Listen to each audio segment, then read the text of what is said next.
Hi friends, இன்றைக்கி என்ன அப்படின்னு சொல்லிட்டு பார்த்தீங்கன்னா, ஃப்ரிட்ஜ் மெயின்டைன் பண்ணுறதுக்கான ஒரு சில டிப்ஸ் தான் இன்றைக்கி பார்க்க போகிறோம்.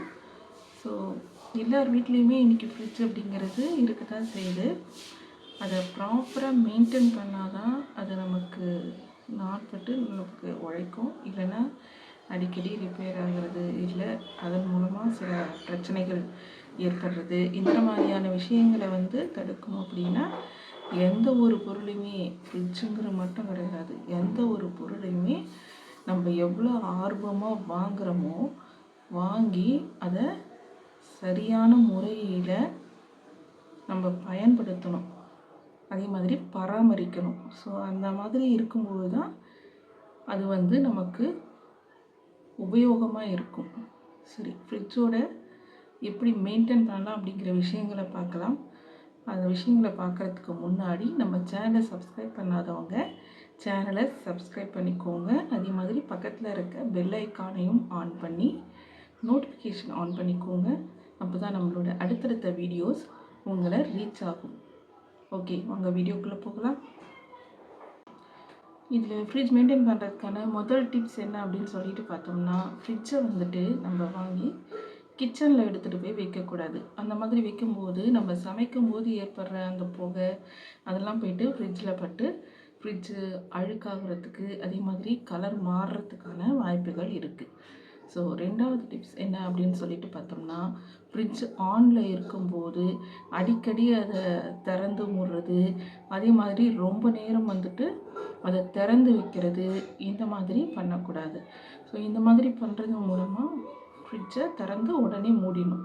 இந்த மாதிரி பண்ணுறது மூலமாக கரண்ட் பில் அதிகமாக செலவாகிறது குறைக்க முடியும். ஸோ மூணாவது டிப்ஸ் என்ன அப்படின்னு சொல்லிட்டு பார்த்தீங்கன்னா, ஃப்ரிட்ஜுக்கு பின்னாடி இருக்க அந்த கம்பி வலை இருக்கும் இல்லையா, அது செவுத்தை ஒட்டின மாதிரி இருக்கக்கூடாது. அதே மாதிரி அதில் தண்ணி படாமல் பார்த்துக்கணும். ஸோ அதுக்கப்புறம் அதில் ஒட்டடை ஏதாவது சேர்ந்து இருந்தது அப்படின்னா தென்னந்தடப்பம் வச்சு ஸ்லோவாக அதை க்ளீன் பண்ணிக்கலாம். ஸோ அடுத்தது பார்த்திங்கன்னா, ஃப்ரிட்ஜை துடைக்கிறதுக்கு நம்ம க்ளீன் பண்ணுவோம்ல, அந்த மாதிரி க்ளீன் பண்ணும்போது துடைக்கும்போது நல்ல ட்ரையான கிளாத் வச்சு தான் ஃப்ரிட்ஜை துடைக்கணும். ஈரமான துணியை வச்சு ஃப்ரிட்ஜை துடைக்கக்கூடாது. அதே மாதிரி இப்போ ரொம்ப நாள் நீங்கள் ஊருக்கு போகிறீங்க அப்படின்ற பட்சத்தில், ஸோ அதில் இருக்க பொருளெல்லாம் நம்ம வெளியில் எடுத்து வச்சுட்டு ஃப்ரிட்ஜை ஆஃப் பண்ணிவிட்டு அது உள்ள அந்த ஈரத்தன்மை இருக்கும் இல்லையா, அதெல்லாம் நல்லா காய வச்சுட்டு ஆஃப் பண்ணி வச்சுட்டு நம்ம ஊருக்கு போகலாம். அதே மாதிரி ஃப்ரீசரில் நம்ம ஐஸ் வைப்போம். ஸோ அந்த ஐஸ் வச்ச அந்த கப்பு ஃப்ரீசர்லேயே ஒட்டிக்கிட்டு இருக்கும் இல்லையா. ஸோ அப்போ நம்ம கத்தி வச்சு குத்திலாம் அதை எடுக்கக்கூடாது. ஸோ அதை எப்படி அவாய்ட் பண்ணுறது அப்படின்னு சொல்லிட்டு பார்த்திங்கன்னா, நம்மக்கிட்ட பழைய கேஸ்கெட்லாம் இருக்கும் இல்லையா, அதை அந்த ஃப்ரீசரில் போட்டுட்டு அதுக்கு மேலே நம்ம எந்த ஐஸ் போட்டு அதை எது வைக்கிறோமோ அதை அந்த கேஸ்கெட் மேலே வச்சுக்கலாம். அப்படி இல்லைன்னா கொஞ்சம் உப்பு தூவிட்டு அது மேலே அந்த ஐஸ் ரெடி பண்ணுறதுக்கான அந்த கண்டெய்னரை வைக்கலாம். இந்த மாதிரி வைக்கிறது மூலமாக அந்த ஃப்ரீசரில் நம்ம வைக்கிற அந்த கண்டெய்னர் ஒட்டிக்காமல் நம்ம அவாய்ட் பண்ணலாம். ஃப்ரிட்ஜ்லேருந்து வழக்கத்துக்கு மாறாக வித்தியாசமாக ஏதாவது சவுண்ட் வருது அப்படின்னா உடனடியாக ஃப்ரிட்ஜ் ஆஃப் பண்ணிவிட்டு மெக்கானிக்கை கூப்பிட்டு நம்ம பார்க்கணும். நம்ம வீட்டில் ஃப்ரிட்ஜ் இருக்குது அப்படின்னு சொல்லிட்டு வீட்டில் இருக்க எல்லா பொருளையும் போட்டு ஃப்ரிட்ஜுக்குள்ளே டம்ப் பண்ணி வைக்கக்கூடாது. நம்ம வைக்கிற அந்த பொருளுக்கு நடுவில் கொஞ்சமாவது காற்று போகிறதுக்கான அந்த இடைவெளி அப்படிங்கிறது கண்டிப்பாக இருக்கணும்.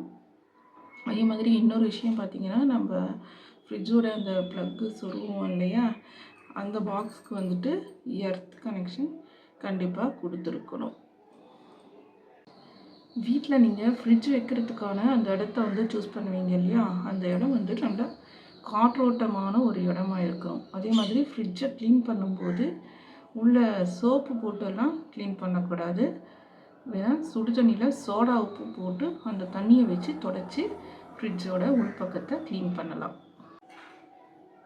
நம்ம குக் பண்ண ஃபுட் ஐட்டம்ஸ் எல்லாம் ஃப்ரிட்ஜுக்குள்ளே வைப்போம் இல்லையா. ஸோ அந்த மாதிரி வைக்கும்போது அந்த பொருள் சூடாக இருக்கும்போதே அதை எடுத்துகிட்டு போயிட்டு ஃப்ரிட்ஜுக்குள்ளே வைக்கக்கூடாது. வெளியில் வச்சு நல்லா அதோட சூடு குறைஞ்ச பிறகு அதுக்கப்புறமா தான் நம்ம ஃப்ரிட்ஜுக்குள்ளே வைக்கணும். எக்ஸாம்பிளுக்கு பார்த்திங்கன்னா பால் வந்து சூடு பண்ணி அதை காஃபி போட்டு குடிப்போம். மீதி இருக்க பாலை வந்துட்டு சூடாக இருக்கும்போதே எடுத்துகிட்டு போயிட்டு ஃப்ரிட்ஜுக்குள்ளே வைக்கலாம் அப்படின்னு சொல்லிட்டு வச்சுட்டு நம்ம அடுத்த வேலையை பார்க்கலாம் அப்படின்னு சொல்லிட்டு நினைப்போம் இல்லையா? ஸோ அந்த மாதிரி பண்ணாதீங்க. வெளியில் வச்சு நல்லா கூல் பண்ணிவிட்டு அதுக்கப்புறமா தான் ஃப்ரிட்ஜுக்குள்ளே வைக்கணும் நம்ம.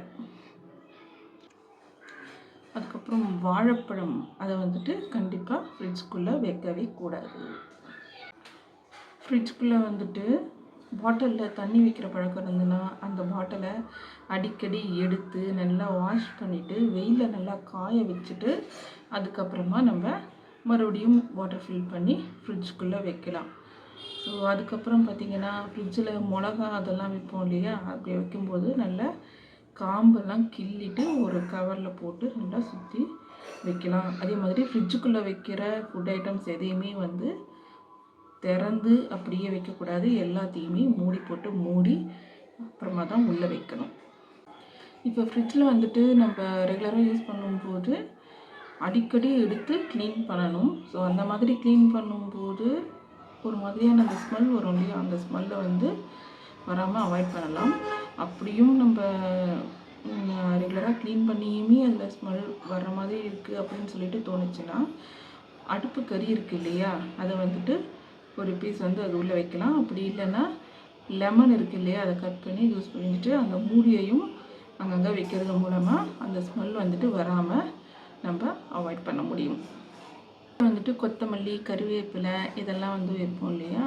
அதை வந்துட்டு நல்லா க்ளீன் பண்ணிவிட்டு ஒரு டப்பாவில் ஸ்டோர் பண்ணி அதுக்கப்புறம் ஃப்ரிட்ஜுக்குள்ளே வைக்கலாம். அதே மாதிரி காய்கறிலாம் ட்ரேயில் வைப்போம் இல்லையா? அது மேலே வந்துட்டு ஒரு கெட்டியான துணி போட்டு வச்சோம் அப்படின்னா அது சீக்கிரமாக அந்த சுருங்கும் இல்லையா? அந்த மாதிரி சுருங்காமல் அழுகாமல் நம்ம பாதுகாக்கலாம்.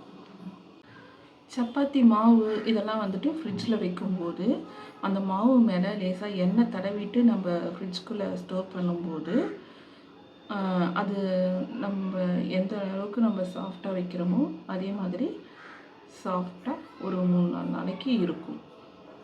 இது மாதிரி இந்த சிப்ஸு, பப்படம் இதெல்லாம் இருக்குது இல்லையா? அதெல்லாம் வந்துட்டு பாலித்தீன் கவரில் போட்டு ஒரு ரப்பர் பேண்ட் போட்டு கட்டி அதுக்கப்புறமா நம்ம ஃப்ரிட்ஜில் ஸ்டோர் பண்ணி வச்சுக்கலாம். இல்லைன்னா ஒரு பிளாஸ்டிக் கண்டெய்னரில் போட்டு ஸ்டோர் பண்ணி வைக்கலாம். இது எல்லாத்தையும் விட ஒரு முக்கியமான விஷயம், ஃப்ரிட்ஜு வந்துட்டு தேவைப்பட்டால் மட்டும் யூஸ் பண்ணுங்கள். மற்றபடி காய்கறி, பழங்கள் இது எல்லாத்தையுமே ஃப்ரெஷ்ஷாக வாங்கிட்டு வந்து ஃப்ரெஷ்ஷாக யூஸ் பண்ணுங்கள். அதுதான் ஹெல்த்தி. பாய். அடுத்த வீடியோவில் பார்க்கலாம்.